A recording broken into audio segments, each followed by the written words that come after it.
এরকম গোটা গোটা ছোট দেশি আলু দিয়ে ডিম ভুনা করলে অনেক বেশি মজার হয় খেতে। 8 থেকে 9টি ডিম সেদ্ধ করে মাঝখানে এরকম ফালি করে নিয়েছি। খুবই ছোট ছোট সাইজের আমাদের দেশীয় আলু সেদ্ধ করে খোসা ছাড়িয়ে নিয়েছি। রান্নার জন্য প্যানে কিছুটা তেল দিয়ে হাফ চা চামচ মরিচের গুঁড়া, হাফ চা চামচ হলুদের গুঁড়া চুলার কম আঁচে ভেজে নিব। এরপর এখানে সেদ্ধ করা ডিমগুলো দিয়ে দিলাম। ডিমগুলোকে উল্টে পাল্টে এরকম একটু সোনালী কালার করে ভেজে উঠিয়ে নিলাম। বাকি তেলের মাঝে সেদ্ধ আলুগুলোকে হালকা করে একটু ভেজে উঠিয়ে নিলাম। ভাজা হয়ে যাওয়ার পর আলুগুলোকে এই পর্যায়ে একটু হালকা করে ভেঙেও দিতে পারেন।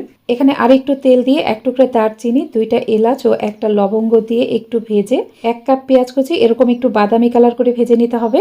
এরপর হাফ চা চামচ রসুন বাটা ও 1 চা চামচ আদা বাটা দিয়ে মশলাটাকে একটু ভেজে এখানে কিছুটা পানি দিয়ে দিলাম। হাফ চা চামচ হলুদের গুঁড়া, 2 চা চামচ মরিচের গুঁড়া, হাফ চা চামচের থেকে একটু কম ধনিয়ার গুঁড়া, হাফ চা চামচ জিরার গুঁড়া, 1 চা চামচের 3 ভাগের 1 ভাগ গরম মশলার গুঁড়া, স্বাদ মতো লবণ দিয়ে অল্প একটু পানি দিয়ে মশলাটাকে ভালোভাবে কষিয়ে নিতে হবে। মশলা থেকে তেল বের হয়ে আসলে ভেজে রাখা আলু দিয়ে দিলাম। আলুটাকে মশলার সাথে একটু ভেজে নেওয়ার পরে ঝোলের জন্য পানি দিয়ে দিলাম প্রায় 4 কাপ পরিমাণ। একটা বলক চলে আসলেই দিয়ে দিলাম ভেজে রাখা ডিম। ঝোল অনেকটা ঘন হয়ে গেলে 2টা কাঁচামরিচ একটু ছোট ছোট করে কেটে দিয়ে দিলাম। এরপর অল্প পরিমাণ ভাজা জিরার গুঁড়া ও অল্প পরিমাণে একটু গরম মশলার গুঁড়া দিয়ে চুলার কম আঁচে প্যানটাকে কিছুক্ষণ ঢেকে রাখবো। ঝোলের উপরে তেল ভেসে উঠলে এবং ঝোলটা এরকম অনেকটা ঘন হয়ে গেলে চুলা বন্ধ করে দিবেন। এখন নামিয়ে গরম গরম পরিবেশন করুন।